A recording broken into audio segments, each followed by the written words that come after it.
तो आज हम स्टार्ट कर रहे हैं रिग्रेशन। ठीक है, रिग्रेशन की एक झलक मैंने तुम्हें दिखा दी थी। रिग्रेशन देखो, अपने आप लिखते रहना, क्योंकि मुझे नहीं लगता कि मैं मार्क्स से सही लिख पाऊंगा यहाँ पे, बट मैं कोशिश करूंगा पूरी। रिग्रेशन, तो मैंने बताया था कि रिग्रेशन में क्या होता है कि हमारे पास लेबल्ड डेटा होता है, और जो लेबल्ड डेटा होता है वो कैसा होता है, कंटिन्यूस डेटा होता है हमारा। कंटिन्यूस इन द सेंस कि न्यूमेरिकल वैल्यूज होंगी जो कि किसी भी रेंज में लाई कर सकती हैं। तो उसके बेसिस पे हम रिग्रेशन यूज करते हैं। तो रिग्रेशन को हम क्यों पढ़ते हैं? रिग्रेशन में हम सबसे पहले स्टार्ट करते हैं लीनियर रिग्रेशन।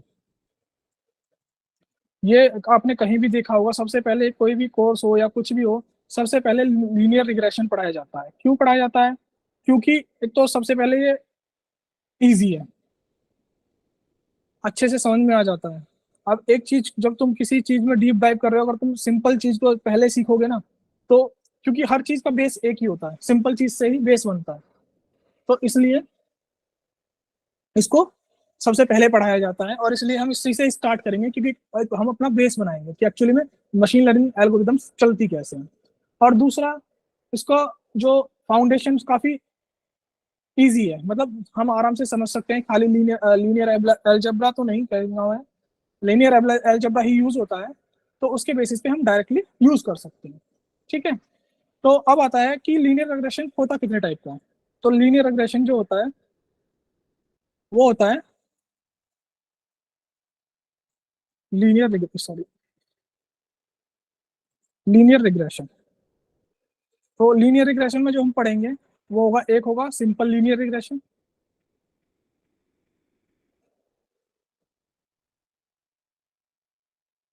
दूसरा होता है मल्टीपल लीनियर रिग्रेशन,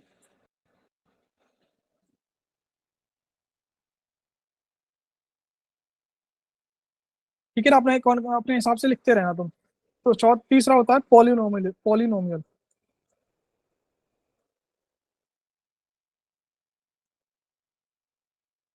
पॉलिनोमियल। और एक और इसमें एक चीज और आती है, रेगुलराइजेशन। वो भी रेगुलराइजेशन।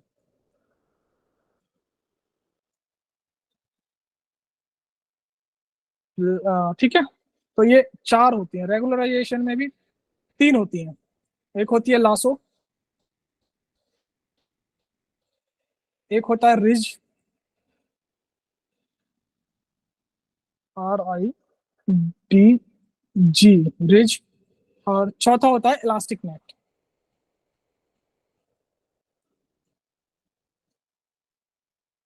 अगर आपने कॉपी पेंसिल लेके बैठे हो ना, तो लिख लेना प्लीज, और पूछ लेना जहां पे भी समझ में ना आए, क्योंकि एक्चुअली मैं लिख नहीं पाऊंगा माउस से। मैं कोशिश कर रहा हूँ पूरी, पर आई कांट से एनीथिंग।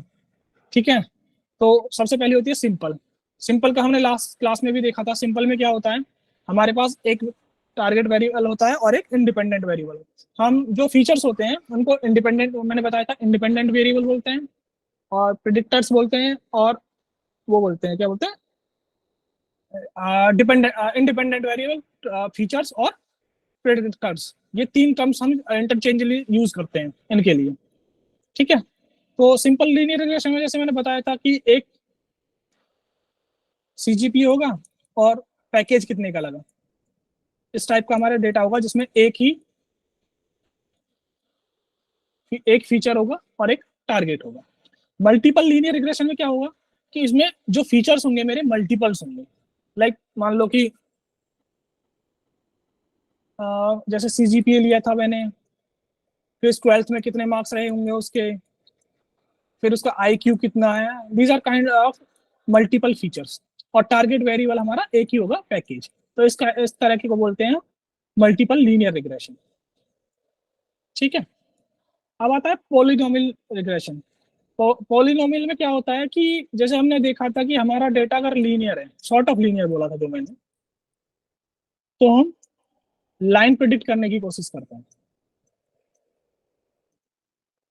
लेकिन मेरा डेटा अगर लीनियर नहीं है, लाइक दिस काइंड है,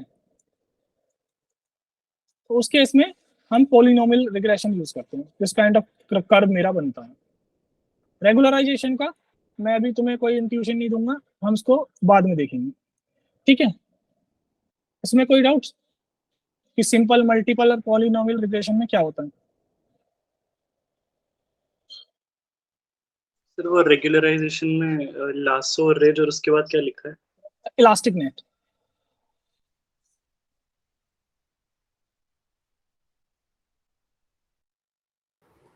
सर हम्म सर ये जो पॉलिनॉमियल रिग्रेशन है ये सिर्फ रिग्रेशन का सब पार्ट है ना, ये लीनियर हाँ, रिग्रेशन का पार्ट थोड़ी है।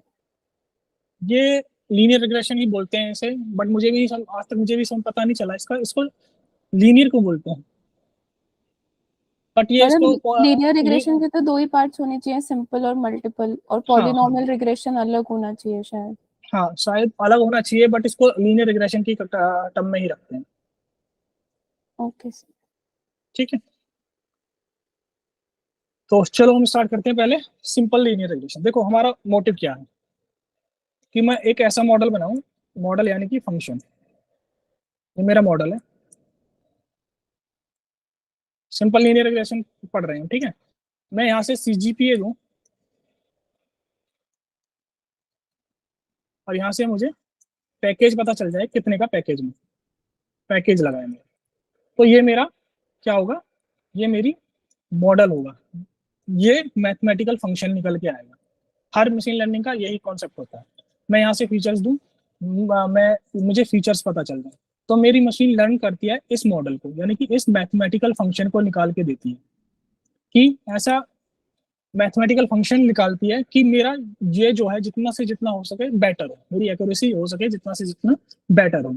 तो हमने पढ़ा है कि फंक्शन क्या होता है, y is equal to F X, ये होता है, ठीक है, कि मैं जब भी x दूं तो मुझे इसके कॉरस्पॉन्डिंग y मिल जाए। तो सेम काम मशीन लर्निंग एल्गोरिथम करती हैं, वो ऐसा एफ एक्स फाइंड करती हैं जिसमें मेरी वैल्यूज जो है, मैं x की वैल्यू डालूं और मुझे y की वैल्यूज मिल जाए। तो ये होता है हर किसी मशीन लर्निंग का फंडा। अब हमने पढ़ा था एक चीज कि हमारा डेटा जो है, मैंने जैसे बताया था कि हमारा डेटा कभी लीनियर नहीं होता, क्या होता है, सॉर्ट ऑफ लीनियर होता है। क्यों? क्योंकि कुछ टर्म ऐसे होती हैं हमारे डेटा में जिनको हम कभी डिफाइन नहीं कर सकते, मैथमेटिकली डिफाइन नहीं कर सकते। मान लो कि जैसे कि ये था सीजीपीए और पैकेज कितने का लगा, तो मान लो सीजीपीए पता है मुझे, लेकिन कुछ उसने बोल दिया कि इंटरव्यू खराब गया, तो इंटरव्यू खराब गया को हम मैथमेटिकल टर्म में डिफाइन नहीं कर सकते। तो इसलिए हमेशा मेरे जो रियल वर्ल्ड डेटा है सॉर्ट ऑफ लीनियर होता है, कभी लीनियर नहीं मिलेगा। ठीक है, इसमें कोई डाउट? अब हमें पता है कि ये लाइन जो है y इज इक्वल टू क्या होती है, एम एक्स प्लस सी, सबको पता है लाइन की इक्वेशन ये होती है। अब इसका मैथमेटिकल इंटीग्रेशन क्या है, हम मैं किसी भी बंदे को समझाऊं कैसे, जैसे मैं तुमको समझाऊं कैसे कि चलो ये लाइन फाइंड कर ली मेरी मशीन लर्निंग मॉडल में, लेकिन इसका मैथमेटिकल इंटीग्रेशन क्या है कि एक्चुअली फाइंड क्या कर रहा है। तो देखो ये जो होता है y is equal to M X plus सी,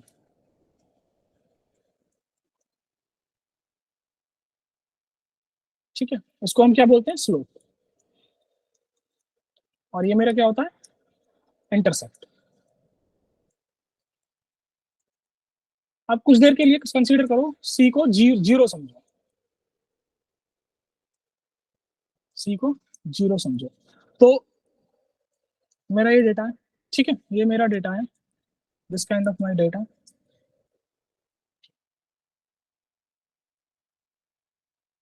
और मैंने ये कोई लाइन है, ठीक है, क्योंकि y equal to zero, C equal to zero है, तो हमेशा कहाँ से पास करेगी, ओरिजिन से पास करेगी। तो मेरा जो मॉडल है, जो मैं ट्रेनिंग करता हूँ, वो क्या करता है, ऐसी लाइन फाइंड करने की कोशिश करता है जिसपे मिनिमम गलतियां हो, ठीक है, जिसपे, क्योंकि लाइन तो देखो ये भी हो सकती है लेकिन ये डेटा से पास ही नहीं कर रही, एक लाइन ये भी हो सकती है, एक लाइन ये भी हो सकती है, एक लाइन सॉरी एक लाइन ये भी हो सकती है, there can be multiple lines. तो लेकिन मेरा मॉडल क्या करता है, जो मशीन लर्निंग में, वो ऐसी लाइन को फाइंड करने की कोशिश करता है जो बेस्ट फिट हो, जैसे कि ये लाइन क्या है, इसको बोलते हैं best fit line, best fit line, ठीक है। अब मैं आपको मैथमेटिकल इंट्यूएशन दे रहा था, इसका मतलब क्या होता है, जैसे मैंने बोला C is equal to zero, तो मैं क्या करता हूँ, Y is equal to M into X, Y is equal to M X हो गया। अब मान लो मैंने एक्स को 0.1% बढ़ाया, यानी मान लो 1% बढ़ाया, 2 बढ़ाया, तो मेरा स्लोप आ गया मान लो 3, तो मेरा वाई कितना बढ़ेगा, 6 टाइम बढ़ जाएगा। मेरा वाई कितना बढ़ेगा, तो 6 टाइम बढ़ जाएगा। तो इसका मतलब क्या हुआ, इसका मतलब है कि मेरा जो एम है वो क्या है, एक वेटेज है। मेरा जो फीचर है उसको एक वेटेज दे रहा है, वेट दे रहा है। यानी कि अगर तुम मैं ये मेरा 1 टाइम बढ़ेगा तो मेरा वाई 3 टाइम बढ़ेगा, तो यानी कि इसको 3 टाइम वेट दे रहा है। तो मैथमेटिकल इंट्यूशन ये है कि अगर मैं किसी का सीजीपीए 1 बढ़ जाएगा तो उसका पैकेज 3 टाइम्स बढ़ जाएगा। तो ये क्या कर रहा है, मेरे जो सीजीपीए है उसको एक वेटेज दे रहा है। तो मैथमेटिकल इंट्यूशन यही होता है सिंपल लीनियर रिग्रेशन का, कि जो एम है, यानी कि इसको कोफिशिएंट बोलते हैं, जो एम है ये क्या देता है, फीचर्स को वेटेज देता है। किसी को कोई डाउट?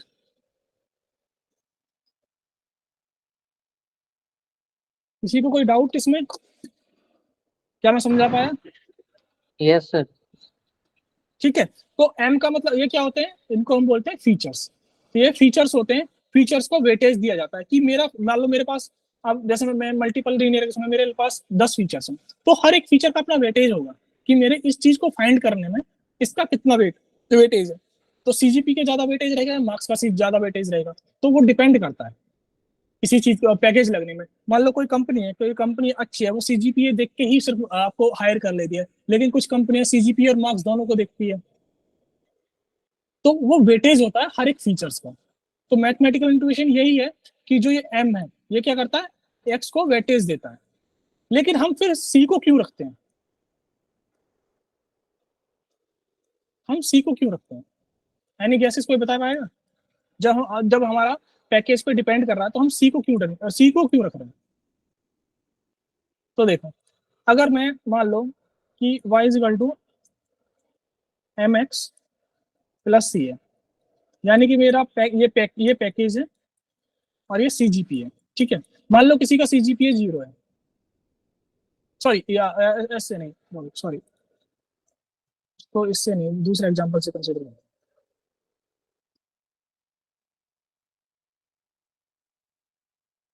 तो देखो, ये मान लो मेरा एक्सपीरियंस है, एक्स जो मेरा एक्सपीरियंस फीचर है और ये मेरा पैकेज है।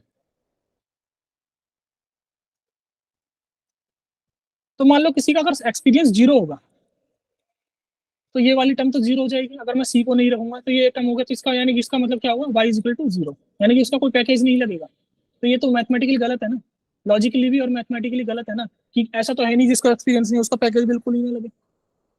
तो इसलिए हम कुछ कॉफिशिएंट्स रखते हैं जिसको हम इंटरसेप्ट बोलते हैं मैथमेटिकल टर्म में। इसलिए सी को हम ऐसी वैल्यू रखते हैं जो कि अगर मेरी ये वैल्यू 0 हो, यानी कि मान लो एक्सपीरियंस मेरा 0 है तो मेरा पैकेज कभी 0 ना हो पाए। तो इसलिए हम ये जो y के अंदर इंटरसेप्ट आता है इसलिए ही आता है। किसी को डाउट? आज हमें लाइन का एग्जैक्ट मीनिंग पता चला होगा कि एग्जैक्टली में होता क्या है, कि सी और वाई का मतलब क्या होता है।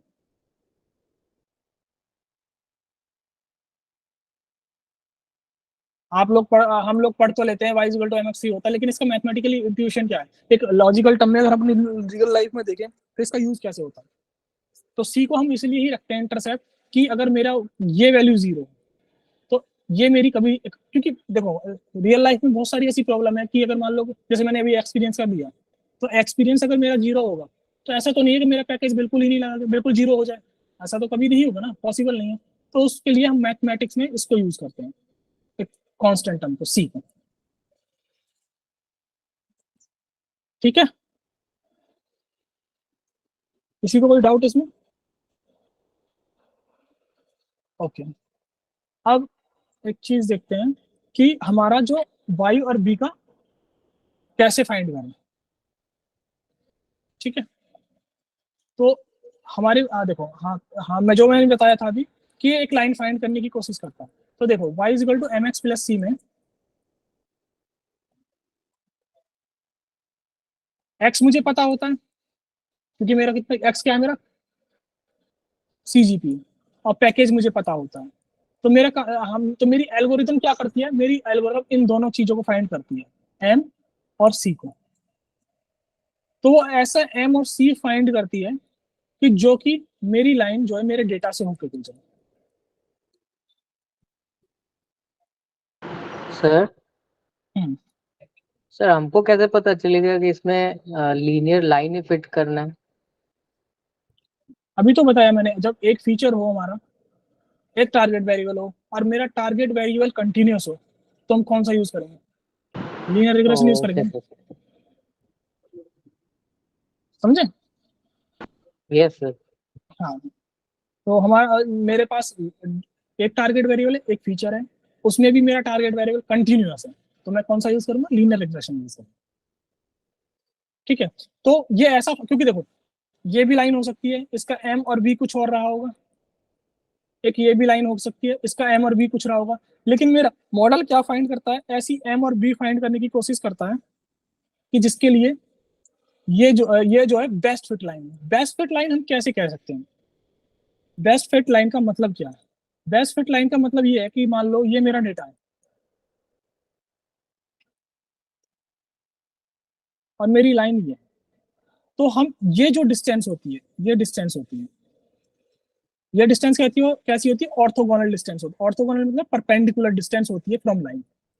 तो देखो, जिस जहां पे ये गलती सबसे कम हो, ये गलती, ये यानी कि ये डिस्टेंसेस सबसे कम हो, क्योंकि देखो मैंने बताया था कि हम कभी भी प्योर लीनियर, हमारे पास डेटा क्या है? प्योर कभी भी परफेक्टली लीनियर डेटा नहीं होता, सॉर्ट ऑफ लीनियर होता है, क्योंकि उसमें सब एरर होते हैं जिनको हम मैथमेटिकली एक्सप्रेस नहीं कर सकते। तो उसके लिए क्या होता है? हम सॉर्ट ऑफ लीनियर डेटा होता, तो उसके लिए बेस्ट फिट लाइन निकालने की कोशिश करते हैं जिसमें ये जो गलतियां हैं ये सबसे कम है, और इन्हीं गलतियों को हम बोलते हैं रेजिडुअल्स। इनको बोलते हैं रेजिडुअल्स। ठीक है, अभी इसके बारे में डिस्कस करेंगे हो जाते हैं। तो हमें क्या फाइंड करना है? हमें एम और सी फाइंड, ऐसा सी फाइंड करना है जो कि मेरी वैल्यू सबसे कम गलतियां करे। ये हमारा क्या है? ऑब्जेक्टिव। ये मान लो हमारा एक ऑब्जेक्टिव फंक्शन है जिसमें हमें एम और सी फाइंड करना है, जिसमें सबसे जो रेजिडुअल्स हैं मेरे कम हो। ठीक है, तो इसको निकालने के दो तरीके होते हैं। एक होता है close form solution,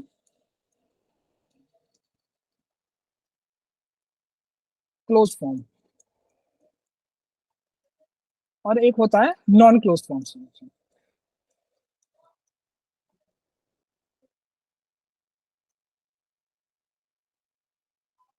non close, जो क्लोज में यूज होता है उसे बोलते हैं ओएलएस।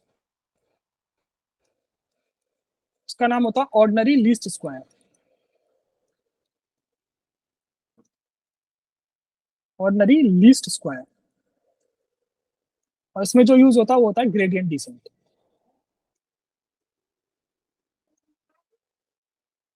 Gradient descent. ठीक है, तो हमने जो लास्ट क्लास में देखा था ये वाला, यहां से हमने सेलेक्ट किया था sklearn dot linear model import linear regression. तो ये बैक एंड में जो यूज करता है वो यूज करता है ये वाला ओएलएस वाला, क्लोज फॉर्म सोल्यूशन यूज करता है। ठीक है, इसमें एक और होता है एसजीडी रिग्रेसर, मैं दिखाता हूँ। sklearn एसजीडी, एसजीडी रिग्रेसर, तो ये यूज करता है ग्रेडियंट डिसेंट वाला। अब मैं इसको आपको कोड दिखाऊं। देखो ये क्या है? sklearn जो है ओपन सोर्स लाइब्रेरी, आप इसका कोड भी देख सकते हो कि बैक एंड में इन्होंने लिखा क्या है। बस इस पे जाना है scikit-learn पे, sklearn डॉट लीनियर रिग्रेशन, यहाँ पे जाकर सोर्स पे जाओगे तो आपको देखो गिटहब पे इसका पूरा कोड मिल जाएगा। तो इसमें ये यूज करते हैं SGD stand for stochastic gradient descent. stochastic gradient descent use करेंगे। stochastic वर्ड क्यों बोलते हैं मैं बताऊंगा आपको। The gradient descent of the loss is the estimated with each sample at time. ये उसमें पूरा कोड दे रखा है ना, हम मैं बताऊं इसको बताएंगे कैसे कैलकुलेट करते हैं एक्चुअली। ठीक है, और जो हमारा वो था sklearn,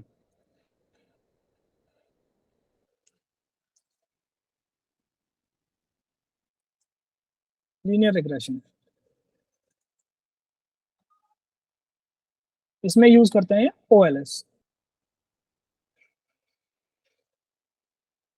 ordinary least square regression, इसको यूज करते हैं। ठीक है, ओके, तो हम स्टार्ट करते हैं इससे। और सबसे पहले कि क्लोज फॉर्म होता क्या है, क्लोज फॉर्म का मतलब क्या है। क्लोज फॉर्म का मतलब हम इस पे देखें विकिपीडिया पर, क्लोज फॉर्म सॉल्यूशन।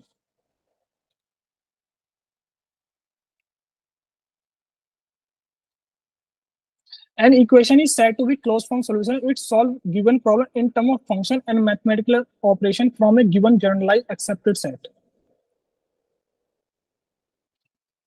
मतलब सिंपल टर्म में मैं बोलूँ आपको कि जो मेरे वेरिएबल्स हैं या मेरे जो टारगेट है उन्हीं को यूज करके अगर मैं कोई चीज निकाल रहा हूँ उसको बोलते हैं क्लोज फॉर्म सॉल्यूशन। ठीक है। In mathematics, closed form expression is a mathematical that use a finite number of standard operations. It contains constants, variable, and certain well-known operations and function, but usually no limit. और इसमें ना तो limits use होती है ना कोई integration use होता है। ठीक है, तो उसको हम बोलते हैं क्लोज फॉर्म सॉल्यूशन। और नॉन क्लोज फॉर्म सॉल्यूशन में हम इंटीग्रेशन यूज करते हैं, लिमिट्स यूज करते हैं, और किसी बाहर के दूसरी वेरिएबल्स को यूज करके हम और उसका सोल्यूशन निकालते हैं। तो देयर टू टाइप ऑफ, इसका एक सोल्यूशन जो बेस्ट एग्जांपल है आप देखो ये होगा, इसको खोल के देखते हैं। जैसे ये वाला देखो, हम A X square plus B X plus C is equal to 0, तो हम वो निकालते हैं,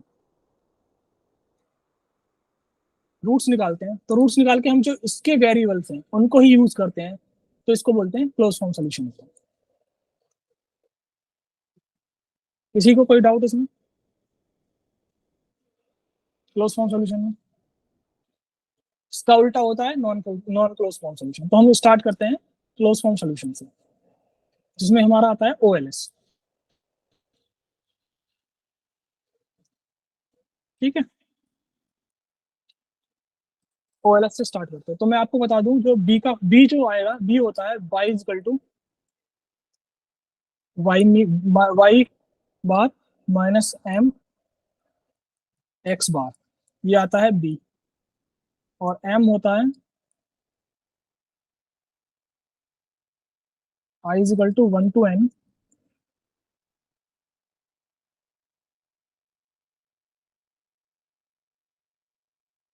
x I minus X bar Y I minus Y bar divided by summation X I minus X bar का होल स्क्वायर। तो ये निकल के आता है। अब मेरा डेटा सेट कैसे भी चेंज होता रहे, तो मैं वाई बार निकल जाएगा, मेरा एक्स बार निकल जाएगा, इसके बेसिस पे मैं बी और एम निकाल सकता हूँ। ठीक है, अभी आता कैसे है वो दूसरी बात है। बाकी जो बी और एम निकल के आते हैं वो ये होते हैं। अब इसको ही हम पाइथन में इम्प्लीमेंट कर देते हैं बैकएंड में, और वो अपने आप निकाल के देता रहता है। ठीक है, अब अब पहले तुम्हें मुझे डेटा के बारे में समझाना था। ठीक है, तो देखो जैसे हमारा डेटा होता है, मैं अब मैं फीचर्स के नाम नहीं लिख रहा, मैं डायरेक्ट ऐसे लिख रहा हूँ x1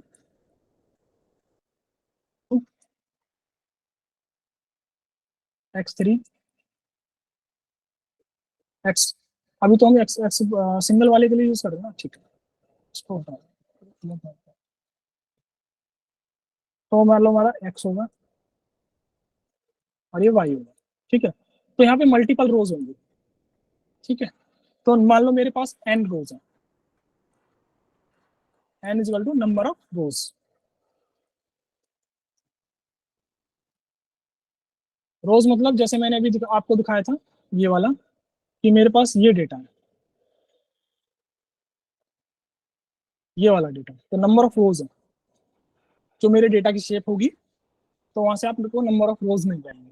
तो n क्या हो गया, नंबर ऑफ रोज। दूसरा हो गया नंबर ऑफ रोज आ गई। अगर मैं किसी एक रो को रिप्रेजेंट करूं, किसी एक रो को, मान लो मेरी ith रो, तो ith रो में मेरा डेटा क्या होगा, एक्स आई कॉमा वाई आई। तो ये मेरा डेटा है, एक्स आई और वाई आई होगा। सेम एक्स बार क्या होगा मेरा, एक्स बार होगा जो मेरा ये डेटा है, इसका एक्स एक्स सारे एक्स की मीन, तो एक्स डॉट मीन, इसका मीन वैल्यू होगी। सेम वाई बार क्या होगा मेरा, इसका मीन होगा, मीन ऑफ वाई। इसमें किसी को कोई डाउट? तो ith रो पे मेरी वैल्यू क्या होगी, एक्स आई कॉमा वाई आई।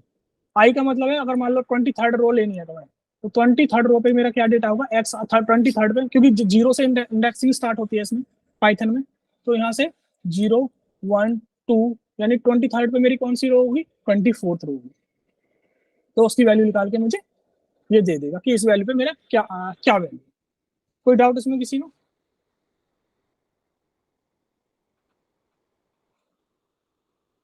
किसी को कोई डाउट तो नहीं है इसमें? चलो आगे चलते हैं, ठीक है। तो अब मेरा ये डेटा है, मैंने क्या किया, मेरा एक्स एक्स जो है मेरा, इस एक्स और वाई को मैंने प्लॉट कर दिया, क्योंकि मेरा एक सिंगल वेरिएबल है और मेरा डेटा ये रहा है।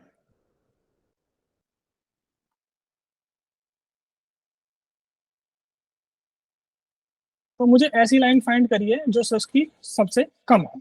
तो मान लो मेरी ये डिस्टेंसेस होंगी, ये मेरी D1 होगी, ये मेरी D2 होगी, ये D3 होगी, ये D4 होगी, ये D5 होगी, ठीक है। तो मैं टोटल डिस्टेंस कैसे लिखूँ, तो टोटल एरर कितनी होगी मेरी, E is equal to D1 plus D2 plus D3, और कहाँ तक जाएगी ये, प्लस DN तक, क्योंकि मेरे वैल्यू मेरे मेरे डेटा में कितनी वैल्यूज है, DN तक है, DN रोज है मेरी, तो मेरी एरर कितनी होंगी, DN तक मेरी एरर होगी। लेकिन अब एक बात सोचो, ये ऊपर वाली रोज कैसी है, ये वाली डिस्टेंस कैसी है, पॉजिटिव, और ये वाली डिस्टेंस कैसी है, नेगेटिव। तो क्या होगा कि नेगेटिव पॉजिटिव एक दूसरे के इफेक्ट को कैंसिल आउट करेंगे, तो लास्ट में जाके ई की वैल्यू क्या होगी, 0 होगी। ई की वैल्यू क्या हो जाएगी, 0 हो जाएगी। तो हम इसको डायरेक्टली यूज नहीं कर सकते, क्योंकि मेरा तो एरर तो हमेशा मेरी 0 आएगी। तो इसका अलग सोल्यूशन क्या होता है, हो सकता है, तो मैं एक काम कर सकता हूँ, इसको बोलते हैं total error, total sum of error. आप कभी कभी आपको टर्म्स मिल जाए, जब आप कोई ब्लॉग पढ़ो या कुछ भी पढ़ो, आपको टर्म्स मिलती रहेंगी, इसको बोलते हैं टोटल सम ऑफ एरर। फिर मैं क्या करता हूँ कि मैं एक काम करता हूँ, इनका मॉडल ले लेता हूँ, D1 का मोड, D2 का मोड, क्योंकि अब मेरे पॉजिटिव इफेक्ट को कैंसिल आउट नहीं करेंगे ये लोग, ये दोनों आपस में, तो मोड बट अच्छा रहेगा,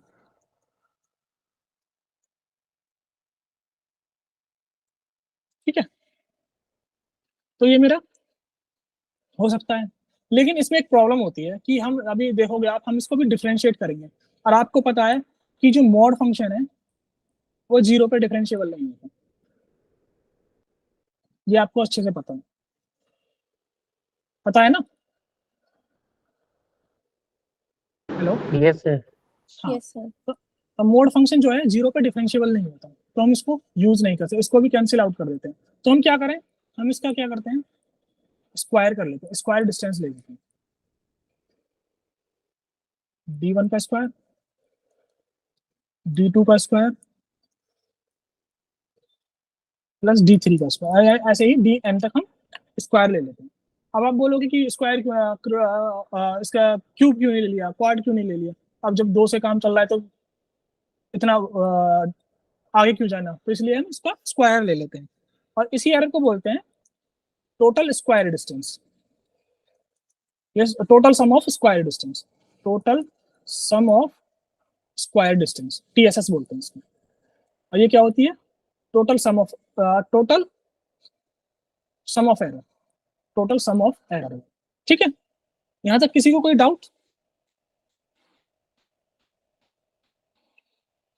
तो मैं इस एरर को ऐसे नहीं लिख सकता, error is equal to I sum of I is equal to 1 to n और D स्क्वायर DI। तो मैं इसको एरर ऐसे एरर नहीं लिख सकता, लिख सकता हूँ ना? अब अगर मुझे मीन एरर निकालनी हो तो मैं क्या करूँ, इस तो पूरी टर्म को किससे डिवाइड कर सकता हूँ, n से डिवाइड कर सकता हूँ। जितने नंबर ऑफ रोज है मेरे, जितने नंबर ऑफ वैल्यूज है मेरी, उनसे डिवाइड करता हूँ तो मुझे क्या मिल जाएगी, मीन एरर मिल जाएगी। तो मैं इसको 1/2n से डिवाइड कर देता हूँ। यहाँ पे बोलोगे आप सर 2 क्यों लिया है। 2 अभी क्या होगा, जब हम इसको डिफ्रेंशिएट करेंगे ना, तो इसको मैथमेटिकल कन्वीनियंस के हिसाब से इसको 2 रख लिया, क्योंकि इफेक्ट तो कुछ नहीं पड़ने वाला 2 का, क्योंकि कांस्टेंट है, कांस्टेंट का तो कांस्टेंट वैल्यू रहेगी, सबके लिए एक सी वैल्यू आएगी, तो कांस्टेंट का कभी कोई इफेक्ट नहीं होता। तो इसलिए हमने इसको 2 से डिवाइड कर लिया, क्योंकि जब हम इसको डिफरेंशिएट करेंगे तो 2 बाहर आ जाएगा, तो ये 2 को से कैंसिल आउट कर देगा। सिर्फ मैथमेटिकल कन्वीनियंस के लिए इसको 2 लिया है। किसी कोई डाउट इसमें। इसको ही बोलते हैं मीन स्क्वायर एरर।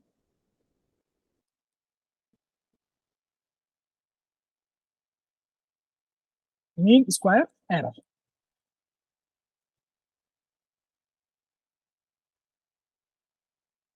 ये सारी जो मैं टर्म्स बोल रहा हूँ ना, total sum of error, total क्या था वो, बैक पीछे, total square sum of error, total sum of error, और इसको बोलते हैं MAD, इसको बोलते हैं टोटल मैथमेटिकल एब्सोल्यूट एरर, इसको एब्सोल्यूट एरर बोलते हैं, ठीक है। तो ये टर्म्स जो है ना, ये सारी मैट्रिसेस हैं। जब तुम अपनी लर्निंग मशीन लर्निंग मॉडल को ट्रेन करते हो, तो आप चेक कैसे करोगे कि मेरा machine learning model best fit line दे रहा है या नहीं दे रहा। तो उसके लिए हम ये मैट्रिसेस यूज करते हैं, इसलिए इन टर्म्स को याद रखना, ये सारी टर्म। वैसे most of the time RMSC use होता है, ये मीन स्क्वायर एरर यूज होता है, और RMSC कुछ नहीं है, बस इसका अंडर रूट ले लेते हैं, रूट मीन स्क्वायर एरर हो जाता है। पर हम अभी क्या है, हम सिर्फ इसी पे काम करें, ठीक है। किसी को कोई डाउट इसमें, इसको बोल देते हैं रूट मीन स्क्वायर एरर बोल देते हैं, ये मीन स्क्वायर एरर है। चलो ठीक है। अब जो हमारी एरर निकल के आई थी वो थी 1/2n, और समेशन में आई नहीं लगा रहा, ठीक है। और हमारा था डी। तो डी हम कैसे कैलकुलेट कर रहे थे, आपने देखा था कि हम डी कैसे कैलकुलेट कर रहे थे।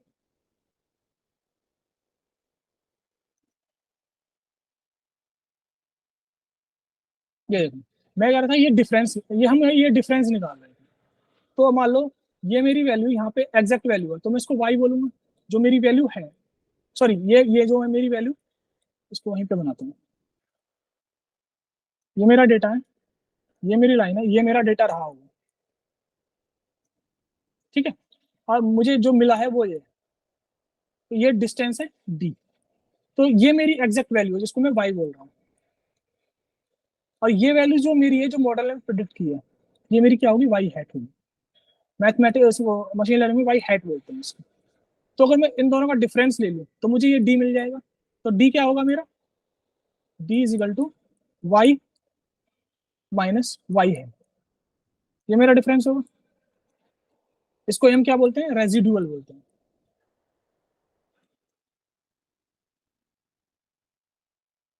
रेजिडुअल बोलते हैं। और इसको ही हम एक चीज और बोलते हैं, देखो बहुत लोग जब आप इंटरव्यू दोगे ना, आपको कंफ्यूज करेंगे। एक होता है cost error, cost function, cost error, और एक होती है एरर फंक्शन। एरर फंक्शन को हम क्या बोलते हैं, एक टर्म और होती है इसके लिए, कॉस्ट और लॉस, इसको बोलते हैं लॉस। हमसे कोई भी दो टर्म्स इंटरचेंजेबली पूछ सकता है कि लॉस फंक्शन क्या होता है और कॉस्ट फंक्शन क्या होता है। तो लॉस कुछ नहीं होता, लॉस सिर्फ एक सिंगल वैल्यू के लिए अगर हम निकाल तो उसको लॉस बोलते हैं, और टोटल के लिए निकाल तो उसको कॉस्ट बोलते हैं। तो ये मेरा कैसा फंक्शन है, ये कॉस्ट फंक्शन है मेरा, क्योंकि मैं सम कर रहा हूँ, सारे सारे डेटा पॉइंट्स के लिए निकाल रहा हूँ, तो इसको बोलते हैं कॉस्ट फंक्शन, और इसको बोलते हैं लॉस फंक्शन, सिर्फ एक के लिए। तो ये डिफरेंस समझाएगा। हमने डी कैसे निकाला, तो मैं इसको डी को यहाँ पे लिख सकता हूँ, Y I minus Y hat का होल स्क्वायर, ऐसे लिख सकता हूँ। अब मेरे पास वाई तो है, लेकिन वाई हैट कैसे आया होगा, तो वाई आई हाइट हैट कैसे आया होगा, Y hat is equal to M X I plus C रहा होगा। तो एक्स तो मुझे पता है और सी मुझे नहीं पता, तो मैं वाई हैट की जगह ये लिख सकता हूँ। तो E is equal to 1/2n summation Y I minus M X I minus C का होल स्क्वायर। तो यही मेरा होता है कॉस फंक्शन, कोई बोलते हैं कॉस फंक्शन। अगर ये माउस वाला ना होता ना, पेन होता ना, सही रहता। क्या करें, पेन है नहीं। ठीक है, इसको ही बोलते हैं कॉस फंक्शन। अब इसका कॉस फंक्शन का मैथमेटिकल इंट्यूएशन क्या है कि एक्चुअली हम देखो, अब मुझे क्या है, ये जो एरर है इसको मिनिमाइज करना है। मिनिमाइज का इन द सेंस जो जितनी भी गलतियां हैं, ये जो गलतियां हैं, ये इसको मिनिमाइज करना है। तो ये मेरी टोटल गलती है, तो मेरा ये क्या होगा, मेरा ऑब्जेक्टिव होगा इसको मिनिमाइज करना। इसको मिनिमाइज करना किसके बेसिस पे, एम और सी के बेसिस पे। तो मेरा ये ऑब्जेक्टिव फंक्शन बन गया ना। मेरा ऑब्जेक्टिव क्या है, मेरा ऑब्जेक्टिव है इस कॉस फंक्शन को मिनिमाइज करना, और एम किसके बेसिस पे, एम और सी के बेसिस पे, क्योंकि ये टर्म तो मेरी कांस्टेंट रहेंगी, ये तो मुझे पता है, ये तो हमेशा कांस्टेंट रहने वाली है एक वैल्यू के लिए। जब चेंज होती रहेंगे वो अलग चीज है। तो लेकिन ये मेरा सबके लिए एक रहेगा, तो मुझे एम और सी के लिए ऐसी वैल्यू निकालनी है इस एरर की जो मिनिमम है। तो मेरा ऑब्जेक्टिव फंक्शन है, और मिनिमम निकालने के लिए हम क्या करते हैं, तो बताया, किसी भी चीज का मिनिमम निकालने, किसी फंक्शन का मिनिमम निकालने के लिए हम क्या करते हैं, डिफरेंशिएट हम्म? करते हैं डेरिवेटिव। क्या कुछ बोला था किसी ने, मिनिमम निकालने का क्या, हम डिफरेंशिएशन करके जीरो कर हम जीरो कर देते हैं ना, जहाँ पे स्लोप हमारा जीरो होगा वो सबसे हमारा मिनिमम होगा। हम मैथमेटिक्स में क्या पढ़ते हैं, किसी भी फंक्शन का अगर हमें मिनिमम निकालना हो तो हम क्या करेंगे, डिफरेंशिएशन निकालेंगे, डिफरेंशिएशन निकाल के उसको जीरो कर देंगे। तो सेम काम हम यहाँ पे करने वाले हैं। तो ये मेरा ऑब्जेक्टिव फंक्शन है। अब देखो इसमें क्या है, मेरा या तो वाई रहा होगा या सॉरी एम और सी रहेगा। अगर मैं एम और सी को चेंज करूं, अभी मैं कहता हूँ जो हमारा फंक्शन था उसको एक काम करते हैं, ये जो फंक्शन है, ठीक है ना, अब मैं एक काम करता हूँ, सी को जीरो रखता हूँ अभी। तो मेरा फंक्शन आ जाएगा E is equal to summation 1/10 Y minus M X का होल स्क्वायर। मैंने मान लिया सी को जीरो कर दिया। अब मैं एम को चेंज करूं तो एम क्या, मेरा स्लोप है। हमें पता है ये मेरी कोई लाइन रही होगी, मान लो मैंने स्टार्टिंग से जीरो से, स्टार्टिंग में मुझे कुछ नहीं पता, मैंने कुछ रैंडम वैल्यूज दे दी एम की, उसके बेसिस पे मेरी ये लाइन है, लेकिन मेरा डेटा ये है। ठीक है, तो मैं क्या करूंगा, मैं एम को चेंज करूंगा बार बार। मेरी एल्गोरिथम क्या करेगी, एम को चेंज करेगी। मान लो मैं अभी मेरा बी है, मेरे पास बी नहीं है, मेरे पास बी जीरो है। तो अगर मैं एम के रेस्पेक्ट में चेंज करूँ तो मैं क्या कर रहा हूँ, स्लोप चेंज कर रहा हूँ। तो स्लोप क्या होगा, ये वैल्यू पास तो जीरो से ही करेगी, लेकिन ये जैसे ही इसका स्लोप चेंज होगा, ये क्या है, स्लोप क्या होता है मेरा, स्लोप क्या होता है, D Y upon D X होता है। यानी कि अगर मैं dx में कुछ चेंज करूं तो मेरा y चेंज हो dx वाई, तो ये मेरा स्लोप होता है। अब मैं m में थोड़ा सा चेंज किया तो मेरी ये लाइन ये हो जाएगी, तो मेरा स्लोप चेंज हो जाएगा। तो ये क्या करेगा, ये लाइन ऐसे घूमती रहेगी, इस रेस्पेक्ट में घूमेगी, यानी कि पहले ऐसे आएगी लेकिन पास करेगी जीरो से ही। तो पहले यहाँ थी, फिर ये घूम के यहाँ पे आएगी तो एरर फिर कम करेगी, फिर यहाँ पे घूम के आएगी तो एरर कम करेगी। तो एक लाइन ऐसी आएगी जिसपे मिनिमम वैल्यू रहेगी।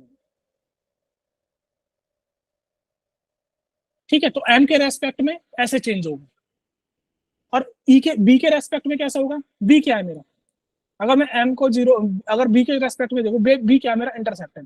तो मान लो अभी मेरा बी जीरो है, लेकिन मेरी बी की कुछ वैल्यू रही होगी, तो मेरा बी क्या ऊपर नीचे यहीं तो चलेगा, लाइन वही रहेगी, ऊपर नीचे चेंज होगी बस, क्योंकि बी क्या है, इंटरसेप्ट है। तो इंटरसेप्ट की वैल्यू बढ़ती घटती रहेगी।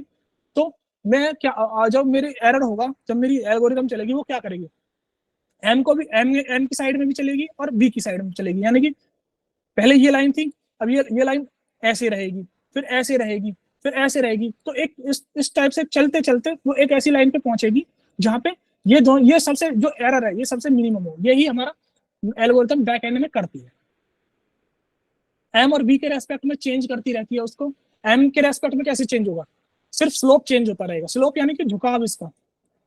ये जो वैल्यू पहले यहाँ झुकी हुई थी अब ये यहाँ झुकी रहेगी, यानी कि ये जो एंगल है ये चेंज होता रहेगा। और सी के रेस्पेक्ट में कैसे चेंज होगा, सी के रेस्पेक्ट में ऊपर नीचे जाती रहेगी। तो कहीं ना कहीं आगे ऐसी वैल्यू आएगी जहां पे ये सबसे वैल्यू मिनिमम होगी। अभी नहीं समझ में आया, ठीक है मैं समझाता हूँ। आया समझ में कि नहीं आया अभी?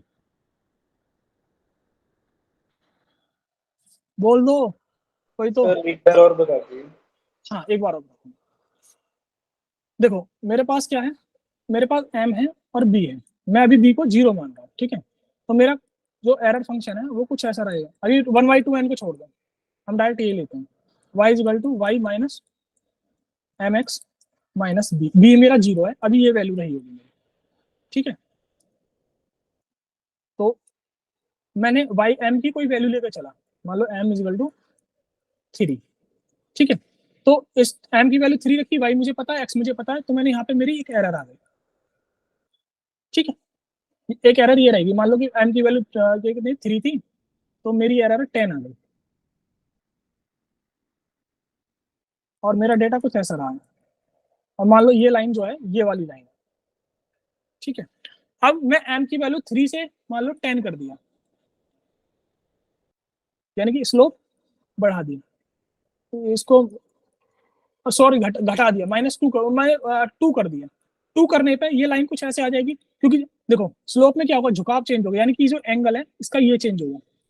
हमें पता है कि स्लोप क्या होता है, जो एंगल होता है tan थीटा, ठीक है। तो ये जो एंगल है ये चेंज होगा, तो अब ये एंगल ये कुछ ऐसा रहा होगा, ये एंगल जो है कम हो गया, तो ये वैल्यू, अब देखो यहाँ पे ये वाली ज्यादा गलतियां कर रही थी, ये वाली लाइन ज्यादा गलतियां कर रही है, तो ये वाली कम लाइन गलतियां कर रही है।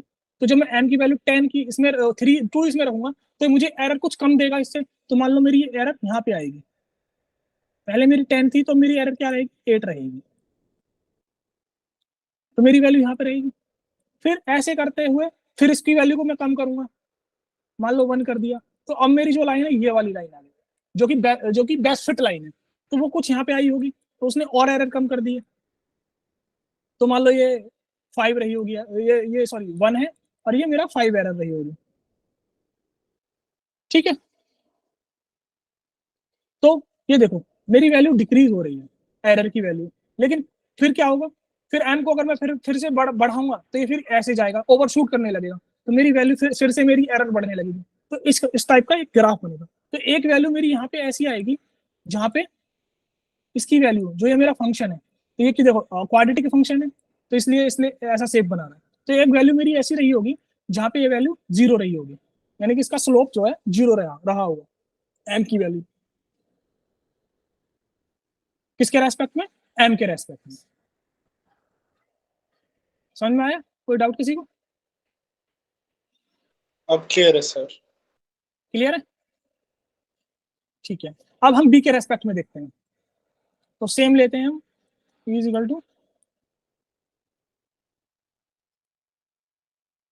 y माइनस बी, ठीक है। एम एक्स मेरा 0 हो गया। अब बी के रेस्पेक्ट में क्या होगा, ये मेरा डेटा है, ठीक है, और ये मेरा बी है, और ये मेरा एरर है, ठीक। अब मैंने कोई लाइन, मेरी बी की कोई लाइन ये रही होगी मान लो, ठीक है। तो इस पे मैंने बी को यहाँ पे रखा, पुट किया, और मुझे एरर निकाली, मान लो ये मेरी एरर आई है, ठीक, ये कोई 10 एरर रही होगी, सेम। अब मैंने फिर से बी को चेंज किया, तो देखो बी में क्या होगा, बी लाइन तो सेम रहेगी ना, क्योंकि स्लोप तो सेम रहेगा ना लाइन का, सिर्फ बी चेंज होगा। क्या होगा, ये जो इंटरसेप्ट है ये चेंज होगा, क्योंकि मैं एम मेरा चेंज नहीं हो रहा, एम में मेरा चेंज नहीं हो रहा, इसको मान लो एम एक्स, इसको ऐसे ही रखो एम एक्स रखो, लेकिन मेरा बी में चेंज हो रहा है, एम मेरा कांस्टेंट है, जो पहले था वही वैल्यू है। तो मेरी बी वैल्यू अगर मैं बढ़ाऊं तो कुछ रही ऐसी रही होगी। तो ये देखो ये कम गलतियां कर रही है उस पर, तो ये एरर को घटाएगी। फिर बी को करूं तो एक वैल्यू ऐसे, इसके पैरेलल लाइन चलेंगे, स्लोप चेंज नहीं होगा, सिर्फ इंटरसेप्ट चेंज होगा। इंटरसेप्ट की वैल्यू देखो बढ़ रही है, इंटरसेप्ट तो पता है ना क्या होता है, वाई एक्सिस पे जो लाइन कट करती है